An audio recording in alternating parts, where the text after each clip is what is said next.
in the heart of Brooklyn where the scent of street food mingled with the exhaust of yellow cabs. A billionaire's world was about to unravel over a paper plate of noodles. Marcus Holloway, a tech mogul with a cold reputation and a penthouse overlooking Central Park, had spent years building walls around himself until he met a little girl named Jasmine. She was 8, maybe 9, standing on a milk crate behind her family's rickety food cart, her small hands moving with the precision of a seasoned chef. The cart had no flashy signage, just a hand-painted sign that read Jasmine's Kitchen in crooked letters. But the aroma, rich, smoky, with a hint of something like home, drew people in like a magnet. Every morning a line snaked down the block, Wall Street brokers in $1,000 suits, nurses fresh off night shifts, even a few cops on break. Jasmine's rule was ironclad: 20 plates a day. No exceptions. "Come on, kid," a guy in a Rolex had begged once, waving a $100 bill. "I'll pay triple." Jasmine didn't even glance up.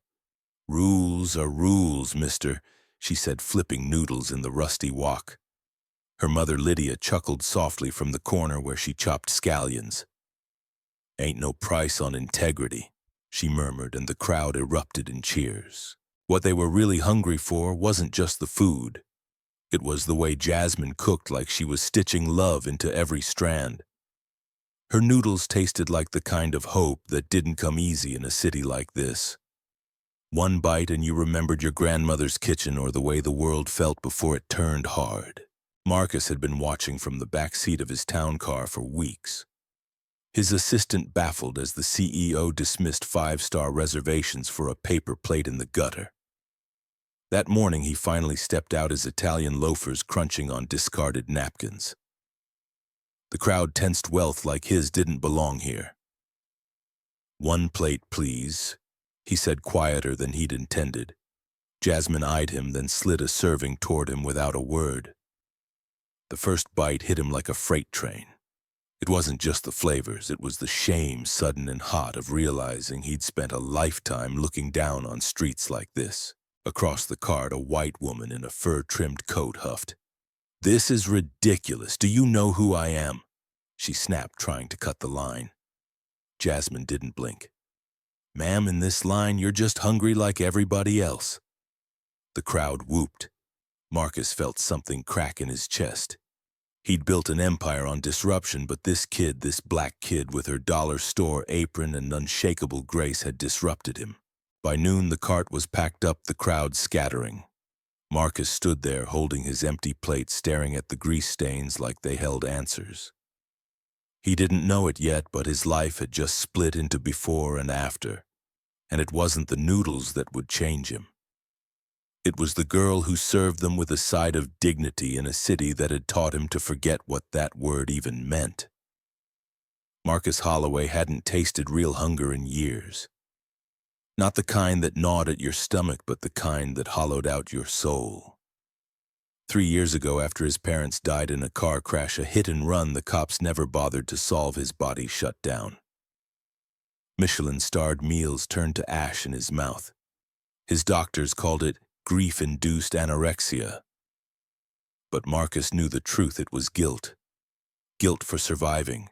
Guilt for building his empire while his parents, who'd scrubbed floors to send him to college, never lived to see it. Then came Jasmine's noodles. The first bite hit him like a confession. The flavors, garlic, ginger, something smoky and sweet, flooded his senses, and for the first time in years, he wanted to swallow. He barely noticed the crowd thinning around him, the whispers, "That's the tech billionaire, right?" Or the way Jasmine's mother Lydia kept her head down, her shoulders tense. He just ate and ate. When he finally looked up, Jasmine was grinning at him, her gap-toothed smile brighter than the neon signs above them. "You eat like my daddy used to," she said, wiping her hands on her apron. Marcus froze. The fork trembled in his hand. "Your daddy."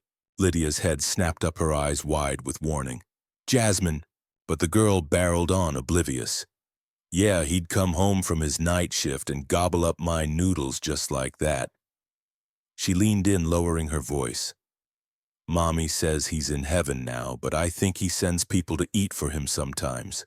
The air left Marcus's lungs. He stared at Lydia, really looked at her, the scar above her eyebrow, the way her fingers clenched around her spatula. And then it clicked. The accident. The unsolved case. The face. A man in the crowd, a white guy in a security guard uniform, snorted. Cute story. Bet she says that to all the rich suckers. He elbowed his buddy. Probably spits in the food, too. Lydia's jaw tightened, but she kept her voice steady. Sir, you're welcome to leave if you don't like the service. The guard smirked. Oh, I'll leave. Just like your kind should have left this neighborhood years ago. He kicked the cart's leg, sending a stack of plates clattering to the pavement. Jasmine flinched. Marcus was on his feet before he realized it. Apologize. His voice was quiet, lethal. The guard blinked. What you her sponsor now, how much she paying you to... Marcus didn't let him finish. In one motion, he yanked the man's badge clean off his shirt and held it up to the crowd's stunned silence. Let's see how you like your job disappearing. The guard paled. You can't. Oh, I can. Marcus pulled out his phone, his thumb hovering over his lawyer's number. But I'll give you a choice. Apologize to the lady and her daughter, or spend the rest of your life explaining to employers why you got fired for racism on camera. He nodded to a bystander filming the whole thing. The guard's mouth opened, then shut. He muttered something at Lydia's feet and slunk away. Jasmine tugged Marcus's sleeve. Mister, you okay? He wasn't, because as Lydia finally met his eyes, he saw it, the unspoken recognition, the grief they both carried. And the question hanging between them, did you know, did you care? Marcus handed her his card, his hand shaking. Call me, please. Lydia took it slowly, her fingers brushing his for half a second. Just long enough to feel the tremor in both of them. Then she turned away, packing up the cart like nothing had happened. But everything had. And Marcus.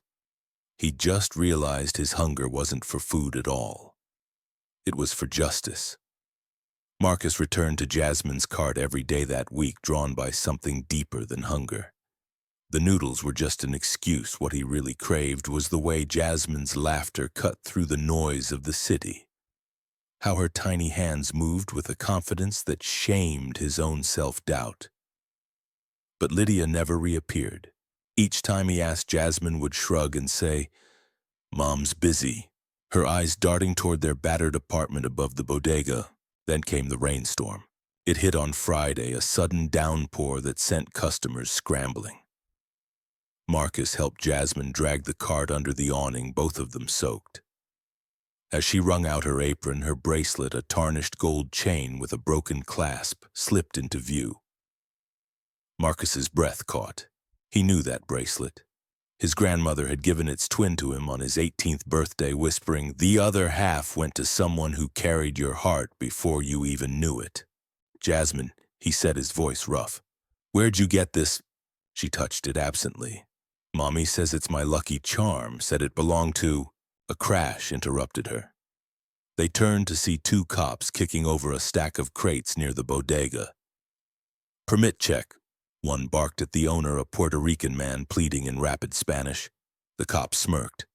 English, amigo. This ain't your backyard. Jasmine stiffened. They're always mean to Mr. Lopez, she muttered. Marcus's fists clenched. He took a step forward, then froze as the apartment door slammed open. Lydia stood there, drenched, her chest heaving. Leave him alone, she shouted. The cop turned, his smirk widening. Well, well. Another illegal entrepreneur. Lydia's voice shook. We have permits, you know we do. Funny, the cop said, pulling out his notebook. Because according to this, your food handling license expired. Hey, that's bullshit. The words tore out of Marcus before he could stop them.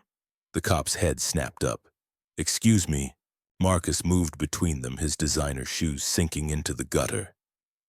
Her license is framed on the cart. I saw it yesterday.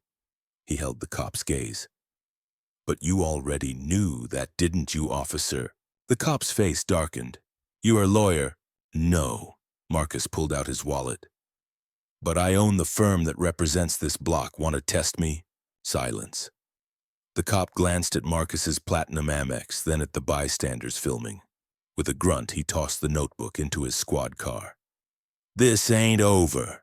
As the cop sped off, Lydia finally looked at Marcus. Really looked at him for the first time in 7 years. Rain dripped from her lashes like tears. Why are you here? Jasmine tugged Marcus's sleeve. Mister, you're shaking. He was. Because the truth was right in front of him, the curve of Jasmine's nose identical to his mother's. The bracelet, the timing. His eyes staring back at him from Lydia's face. Lydia saw the realization hit him. Her lips parted, but then Jasmine sneezed, shivering in her wet clothes. In an instant, Lydia was all business. Inside, now. She herded Jasmine toward the apartment, then paused on the stairs. Without turning around, she said, You coming or not, Holloway? Marcus followed, his heart hammering. The apartment was cramped, smelling of cumin and mildew. Jasmine raced to change clothes while Lydia boiled water, her back rigid. You knew, Marcus said quietly. Lydia's spoon clattered against the pot. Knew what that the rich white boy I loved in college would bail the second things got hard. Her laugh was bitter. Yeah, Marcus, I knew. He flinched. I didn't know you were pregnant. You left. I left because your parents made it clear what happened to black girls who trapped their golden child. She finally turned, her eyes blazing. And then they died and you... Her voice broke. You didn't even look for me. Jasmine patted back in, clutching a stuffed elephant. Mommy, why are you crying? Lydia wiped her face. Just the onions, baby. Marcus knelt in front of Jasmine, his hands trembling. Jazz, do you know how old I am? She giggled. Old. 35, he whispered. Exactly 9 years older than you. The room went still. Jasmine's smile faded as she looked between them. Wait, are you? Lydia covered her mouth. Marcus reached for the bracelet, then showed Jasmine the identical one hidden under his cuff.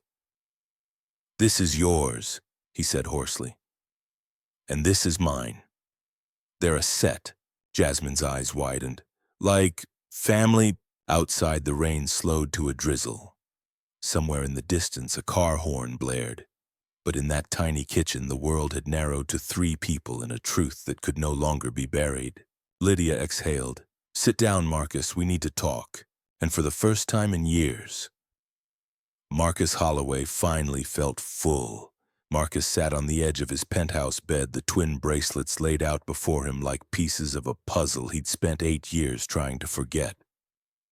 The city lights blurred as the memory hit him like a gut punch. Regina's laughter as she'd fastened the bracelet around her wrist that last summer, whispering, Now you'll always find your way back to me.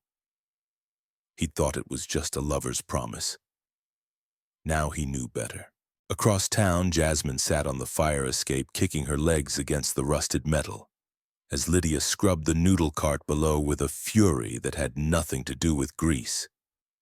Mom, Jasmine called down, why won't you talk about him? Lydia's hands stilled. Some stories don't have happy endings, baby. Hey, but what if they're not finished? Jasmine pressed, holding up her wrist where the bracelet caught the moonlight. He has the other one. I saw it. The sponge slipped from Lydia's grip. For a heartbeat, the only sound was the distant wail of a police siren, a sound that had haunted her ever since the night Marcus's parents had her reminded of her place. Our son has a future, Mrs. Holloway had said, sliding an envelope across the table. You understand how the world works. The next morning, Marcus was waiting at the cart before dawn, his shirt-rumpled eyes red-rimmed. When Lydia arrived hauling sacks of flour, he moved to help, but she sidestepped him like he was a ghost. Don't, she warned. I need to know, Marcus said, his voice cracking. Is she? A van screeched to the curb. 3 men in suits jumped out, their badges flashing. Lydia Carter, the lead one barked. We've had complaints about illegal vending. You're shut down pending inspection. Jasmine, half asleep on Lydia's shoulder, whimpered. Mommy. Marcus stepped between them. On whose authority? The officer smirked. City doesn't need your permission, sir. He yanked the cart's license off its frame. This is clearly forged. Lydia's breath came fast. That's a lie. Prove it, the officer sneered, nodding to his men. They began overturning crates of fresh ingredients, stomping on vegetables as bystanders gasped. Marcus pulled out his phone. I'm calling my... One officer knocked it from his hand. Oops, accidents happen. Something in Marcus snapped. He grabbed the man's wrist, twisting until the officer yelped. Touch her again, he growled, and I'll bury you in lawsuits so deep you'll... Marcus, stop. Lydia's cry cut through the chaos. Tears streaked her face as she clutched Jasmine. This is what they want, just go. The raw fear in her voice froze him, because suddenly he understood this wasn't about permits. It was about a black woman who dared to remind a Holloway of his past. As the cops laughed, loading the confiscated cart into their van, Jasmine broke free and sprinted to Marcus. She shoved something into his palm, a crumpled photo of a younger Lydia beaming beside a man whose face Marcus recognized instantly. Himself? The date on the photo, 2 months before Jasmine was born. The lead cop ripped it away. Trash! He sneered, tearing it in half. Jasmine screamed, lunging for the pieces, but Marcus was faster. He caught her mid-air, holding her tight as she sobbed into his chest. Over her head, he locked eyes with Lydia. No more lies. No more running. Tell her the truth, he said softly, or I will. The morning sun hit the torn photo at their feet, illuminating the undeniable a family that had always belonged together. The morning air turned thick with tension as Chef Kofi's face twisted in rage. He jabbed a finger at William. You think your money makes you an expert. These people are nothing street vendors who don't even what? William's voice was lethally quiet. He moved closer, deliberately placing himself between Kofi and Sonia's trembling form. Don't even deserve to feed their neighbors. Don't even count as real cooks. He glanced at the crowd, mostly black and brown faces, now watching with clenched fists. Funny. I've eaten at your restaurant. Overpriced, underseasoned trash pretending to be authentic. A ripple of laughter spread through the crowd. Kofi's neck flushed crimson. One of his thugs lunged forward only to freeze when William pulled out his phone screen displaying a live recording. Go ahead, William said. Give my 10 million followers a show, Regina gasped. Sonia tugged her mother's sleeve. Mommy, why is he helping us? Before Regina could answer, a woman in the crowd shouted, because he's decent, unlike some people. The dam broke. Customers surged forward, forming a protective circle around the stall. A grandmother in a faded head wrap spat at Kofi's feet. My grandbaby been eating here since she could walk. You touch this cart, you touch us. Kofi backed toward his car, eyes darting. This isn't over, he hissed. William knelt beside Sonia, hands steady as he helped her relight the stove. Yes, it is, he said, not looking up, as Kofi's car screeched away. Regina finally met William's gaze. The unspoken truth hung between them, the bracelet, the past, the child whose eyes held fragments of them both. William opened his mouth, but Regina shook her head slightly, nodding toward Sonia. Not now. William understood. He simply picked up a knife and began chopping scallions. 20 plates today, he asked Sonia. She beamed. 20. But as the crowd cheered, Regina noticed the torn photo still clutched in William's back pocket, the edges of it stained with soy sauce and hope. And for the first time in 8 years, she let herself wonder, what if? Across the street, a social media influencer live-streamed the entire scene. By noon, Sonia Noodles was trending. By sundown, Chef Kofi's restaurant had 2,000 one-star reviews. And in a quiet apartment above a bodega, a little girl traced her father's face in a mended photograph, whispering, I knew you'd come back. The weight of Regina's lie hung between them like a storm cloud. William reached into his pocket and pulled out the torn photograph, now carefully taped back together, showing a younger Regina radiant in a sundress, her hand resting on her barely visible baby bump. The date stamp in the corner screamed the truth louder than any words.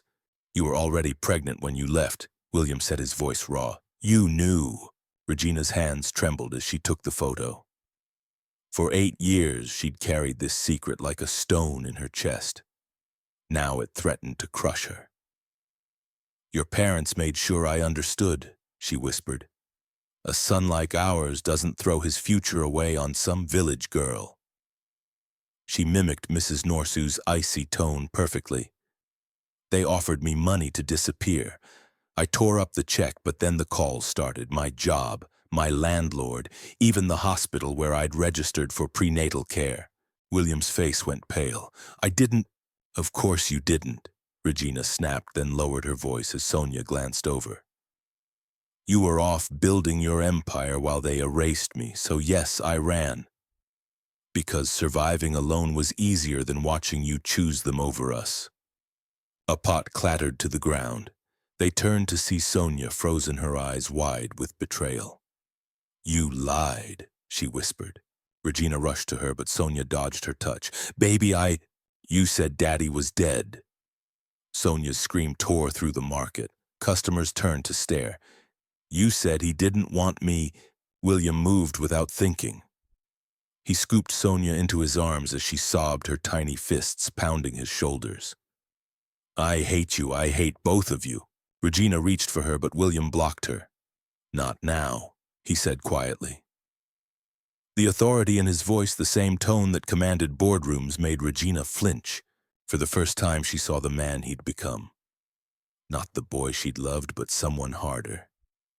Someone who'd fight for what was his.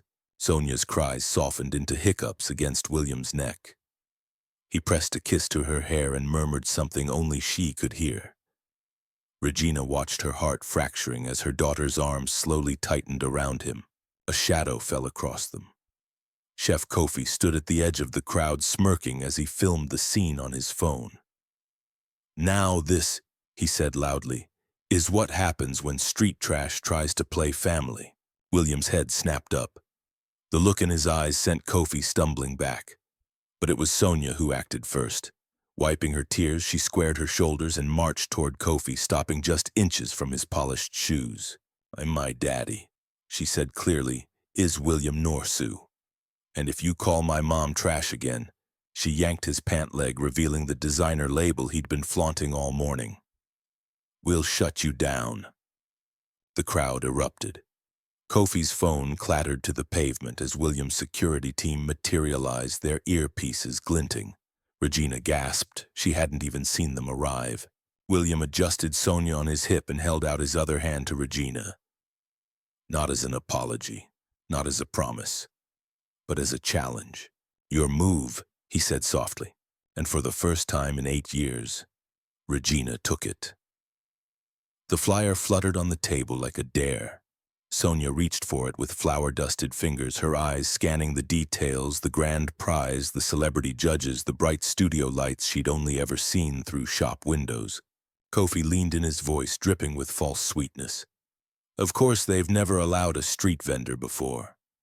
But I could pull some strings, if you're not scared." Regina snatched the flyer. "She's 7, and I was cooking for my whole family at 6, Kofi shot back. "What's the matter, afraid she'll embarrass you?" William stood abruptly, his chair scraping against concrete. But before he could speak, Sonia climbed onto the table, standing tall in her faded sandals. "I'll do it." The crowd erupted. Regina grabbed her daughter's arm. "Absolutely not." "Why not?" Sonia's voice trembled but held steady. "You always say my food makes people happy. Now millions could taste it." She turned to Kofi. "But if I win, you apologize to Mommy on TV." Kofi's smirk faltered. The old woman Sonia had been serving earlier cackled, slapping her knee. "Child just checkmated you." William knelt beside Sonia, his voice low. "You don't have to prove anything to anyone." She touched his cheek, leaving a flowery fingerprint. "Yes, I do, Daddy, for us." The word hung in the air, Daddy, so natural, so sure. Regina's breath hitched. William's hands shook. Kofi recovered with a sneer. Fine. But you'll need a real chef as mentor. Good luck finding one who'll... I'll do it. Every head turned. William straightened his tie, his CEO mask sliding into place. I may not cook, but I own a 40% stake in Food Network Africa. He pulled out his phone. Shall we call the producers, or do you still want to pretend this was your idea? Kofi's mouth opened, then shut. That night in their tiny apartment, Regina finally broke. You can't seriously consider this. She gestured to the flyer now taped to their fridge. They'll eat her alive, the judges, the cameras, the world needs to see her, William said quietly. He'd followed them home uninvited, but now he stood in their kitchen like he belonged there, rolling up his sleeves to help wash dishes. Not just her talent, her. Our daughter, Regina's hand stilled in the soapy water. Our daughter, outside thunder rumbled. Sonia slept curled on the couch, the family bracelet glinting on her wrist. William turned off the faucet. I had my lawyers pull records today, the hospital where Sonia was born. My parents owned it. The midwife who signed her birth certificate vanished, the paperwork. His voice cracked. Regina, they erased her.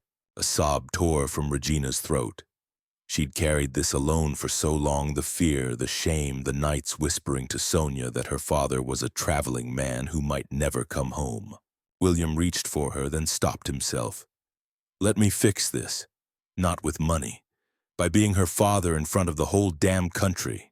Rain lashed the windows. Somewhere in the city, Chef Kofi was probably plotting his next move. But in that moment, all Regina could see was the man who'd once promised her the world and the child who'd somehow brought him back. She picked up the flyer, tracing the bold letters. If we do this, we do it together. All three of us. William exhaled like he'd been holding his breath for 8 years. Deal. And in her sleep, Sonia smiled. The morning of the competition dawned with a nervous energy that crackled through the studio like static. Backstage, Sonia stood on a step stool to reach the prep table, her tiny frame nearly swallowed by the oversized chef's jacket embroidered with her name. The other contestants, seasoned chefs with Michelin stars and restaurant empires, eyed her with a mix of amusement and unease. One particularly smug chef leaned down, his breath reeking of expensive coffee. Don't cry when you lose, little girl. William, adjusting Sonia's collar, didn't even look up. Funny, she was just saying how much she loves beating grown men at their own game. The studio lights blazed to life. The host's voice boomed, Welcome to Culinary King Clash, where today history might just be made by our youngest competitor ever. Regina, watching from the wings, clenched her fists. This was madness. Sonia belonged at their stall where the worst that could happen was a burnt pot, not national humiliation. But then the cameras panned to her daughter, calm, focused, measuring spices with the precision of a chemist, and her fear faltered. Round 1, the signature dish. Sonia's small hands moved with practiced ease as she recreated her famous noodles, but with a twist infused with the rare spice blend her grandfather had once used. The judges, expecting childish simplicity, froze at the first bite. Eat this? The lead judge stammered. Tastes like my childhood in Lagos, like my grandmother's kitchen. Round 2, the mystery box. Kofi, lurking off camera, smirked when the ingredients were revealed. Quail eggs, truffles, and other luxury items meant to trip up a street vendor's kid, but Sonia just grinned and whispered to William, Daddy, these are the cheap versions of what Grandpa used. Her dish, a humble-looking omelet, left the judges speechless. One actually teared up. How does a 7-year-old understand umami better than my entire culinary team? The final twist. As the scores were tallied, the host announced a surprise rule change. The winner must face one last challenge, cooking head-to-head against last season's champion. The crowd gasped as Kofi strutted onto the stage, his smirk venomous. Oops, forgot to mention that part, didn't I? William shot to his feet, but Sonia just wiped her hands and said loud enough for the mics to catch, Uncle Kofi, you shouldn't have worn white. Splatter show, the audience howled. The showdown.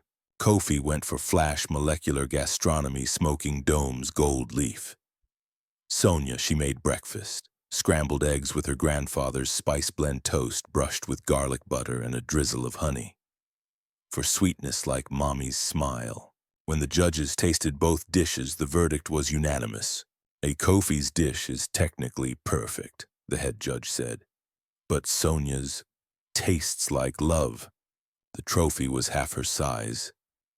As she struggled to lift it, William and Regina rushed on stage to help, their hands brushing as they steadied the prize between them. The cameras caught it all the way. Sonia beamed between them, the way Regina's stiff posture softened when William discreetly wiped a tear from her cheek, the way Kofi slunk off stage, his career in ruins. Back at their stall the next day, the line stretched around the block. Reporters clamored for interviews. Food Network execs waved contracts, but Sonia just tied on her apron and declared 20 plates today, no exceptions. As William took orders and Regina chopped scallions, a little girl in a faded head wrap tugged Sonia's sleeve. "Can I be a chef like you someday?" Sonia handed her a spoon. "Start stirring, I'll teach you." And in that moment, with the sun warming the cracked pavement and the smell of garlic in the air, the three of them, Regina, William, and Sonia, finally looked like what they'd always been, a family. The head judge leaned in skeptical. "Hope, explain." Sonia wiped her flour-dusted hands on her apron. "When Mommy and I had nothing, we made this. Stale rice, leftover gari, even bad meat if you boil it long enough with love." She gestured to the rabbit-shaped pies. "These are for the days we pretended our hunger was just a game. Catch the hopping bunny," Mommy would say. The judges fell silent. The studio audience stilled. Even Chef Kofi's smirk faltered as Sonia continued, her voice clear as a bell. "The PAP tastes like mornings when the electricity was cut. The sugar." She pointed to the delicate sprinkle. "That's for when Uncle William found us." A camera cut to Regina, who was pressing a fist to her mouth, tears streaming. William, usually so composed, had his jaw clenched tight. The lead judge took a bite, then froze. Without a word, he passed the plate to his colleagues. One by one, their expressions shifted from curiosity to something deeper. The female judge, a tough critic known for her scathing remarks, suddenly stood up and walked off set. For a heart-stopping moment, Sonia thought she'd failed until the woman returned with a napkin pressed to her eyes. "My mother," she choked out, "made this for me during the war." "How did you—" Sonia simply smiled. Good food speaks the same language. The scores were unprecedented, perfect 10s across the board. Chef Kofi's elaborate dish, a deconstructed agouti soup with gold foam raindrops, sat untouched. As Sonia accepted her victory, the host knelt beside her. "You know what this means, right? You've just become the youngest champion in culinary history." The crowd erupted. Reporters surged forward. But Sonia only had eyes for two people in the front row. William lifted her onto his shoulders as Regina clung to both of them, laughing through tears. Behind them, the giant screen flashed Sonia's kitchen, coming soon to Food Network. Kofi tried to slip away unnoticed, but Sonia called out, "Uncle Kofi, you forgot something." She held up the rotten tomatoes he'd planted in her bag. "Next time, just ask for cooking lessons." The studio exploded with laughter. Even the judges applauded. That night, back at their tiny apartment, Sonia slept curled between her parents, her champion's medal around her neck. Regina traced William's knuckles, the same hands that had once held hers under university stars, now calloused from helping rebuild their stall. "You stayed," she whispered. William kissed Sonia's forehead, then Regina's palm. "I'm just following the chef's orders." Outside, the neon sign of their newly funded restaurant flickered to life. Norsu Family Kitchen, where every meal tells a story. And somewhere in the city, a little girl watched the competition rerun, clutching a wooden spoon, dreaming bigger.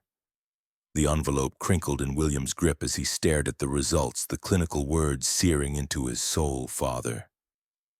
All those years of emptiness, the hollow victories, the sterile penthouse, none of it compared to this single sheet of paper. He reached for his phone, then stopped. Regina deserved to hear this face to face. The final showdown. On competition day, the studio buzzed with electric tension. The challenge. Create a dish that defines your legacy. Sonia stood at her station rolling out dough with quiet focus. Nearby Chef Kofi sneered as he arranged imported truffles like chess pieces. Regina adjusted Sonia's braids. "Remember, baby, you cook with my heart, not just my hands." Sonia finished grinning. She glanced toward the wings where William usually stood. "Where's Daddy?" Regina's smile faltered. "He'll be here." The twist. Just as the timer started, the doors burst open. William strode in, not in his usual tailored suit, but in a simple chef's apron, Sonia's kitchen embroidered over his heart. The crowd gasped as he took his place beside Sonia. Kofi scoffed. "Since when do CEOs cook?" William ignored him, whispering to Sonia, "We're doing Grandpa's recipe together."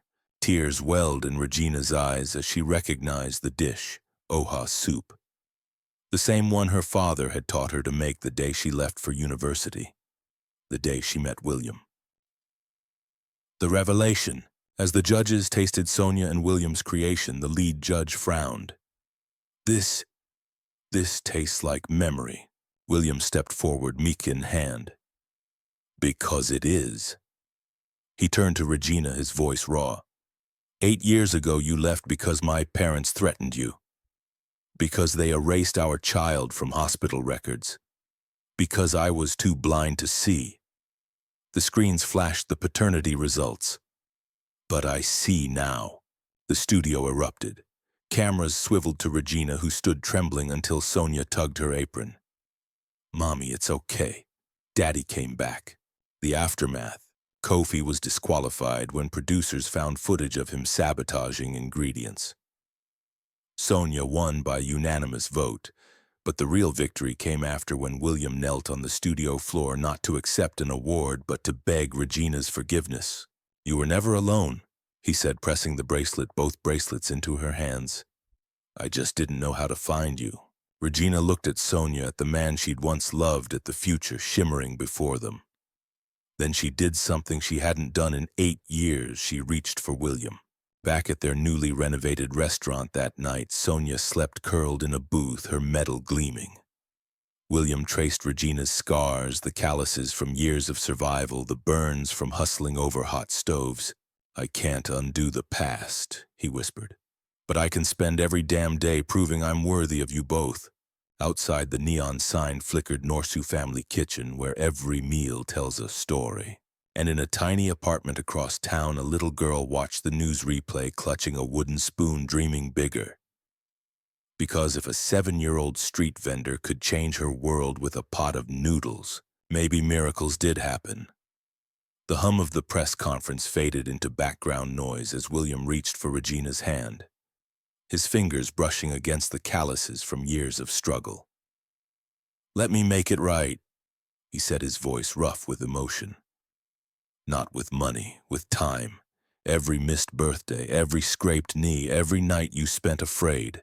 Regina's breath hitched as Sonia suddenly reappeared, clutching a half-eaten puff-puff. "Mommy, why are you crying?" William knelt eye level with his daughter. "Because I just found out I'm the luckiest man in the world." He touched the bracelet on her tiny wrist, the twin to his own. "And because I owe you both the biggest apology." Sonia studied him with those wise, beyond her years eyes. "Are you gonna leave again?" The question hung in the air like a guillotine. At the breaking point, Regina turned away, shoulders shaking. All those years of swallowed pride, of hiding in shadows when William's face appeared on billboards, of biting her tongue when Sonia asked why her father never came, it all came crashing down. William gently took Sonia's hand and placed it over his heart. "Feel that it beats for you, for your mom, and it's not stopping." He looked up at Regina. "If you'll let me, I'd like to take you somewhere." The revelation?" An hour later, they stood in the derelict remains of a small Lagos apartment, mold creeping up the walls, the scent of mildew thick in the air. Regina's hands flew to her mouth. This is where we lived after you left. William nodded, pulling a key from his pocket. I bought the building last week. He gestured to the crumbling kitchen where a single burner stove sat rusting. This is where you taught Sonia to cook, where you survived when I failed you. His voice broke. I'm turning it into a culinary school, her culinary school. Sonia gasped, running her fingers over the stained countertop. This is where Mommy cried when the rain came through the ceiling. Regina's knees buckled. William caught her, holding her up as sobs racked her body. You remembered. I hired investigators, he admitted. Tracked every landlord, every neighbor. Found the nurse who delivered her. He pressed his forehead to Regina's. I should have done it 8 years ago. The turning tide. As they walked through the empty room, Sonia darting ahead, imagining where the student kitchens would go. William quietly slid a deed into Regina's hand. It's in your name. Always will be. Regina traced the embossed letters. The Sonia Grace Culinary Institute, and something inside her shifted. This wasn't just about money or fame. This man had excavated their hardest memories and built a monument to their survival. Outside golden hour painted the cracked walls in warm light. Sonia tugged them toward the tiny balcony where Regina used to tell her stories under the stars. Look, she pointed to the horizon. It's not broken anymore. And as the three of them stood there, the billionaire, the survivor, and the little girl who cooked miracles, Regina realized Sonia was right. Some cracks, when filled with truth, become the strongest parts of the foundation. The next morning, the headlines blared. Tech titan William Norsu exposed as father of culinary prodigy. But in a small apartment above a soon-to-be culinary school, the only news that mattered was the sound of a child's laughter as her father flipped pancakes badly while her mother teased him about burning the butter. And somewhere in the city, a young girl watching the news clutched her mother's hand and said, "See families come back." The press conference ended in a flurry of shouted questions, but William kept his promise: no grand revelations, no exploiting their pain for headlines. Instead, he did something far more radical. He took them home. The first night, Sonia fell asleep between them in William's penthouse, her tiny hands clutching both of theirs as if afraid they'd vanish. Regina stared at the ceiling, stiff as a board. This bed probably costs more than our entire apartment, she muttered. William turned to face her. Then let's burn it, she blinked. What, tomorrow?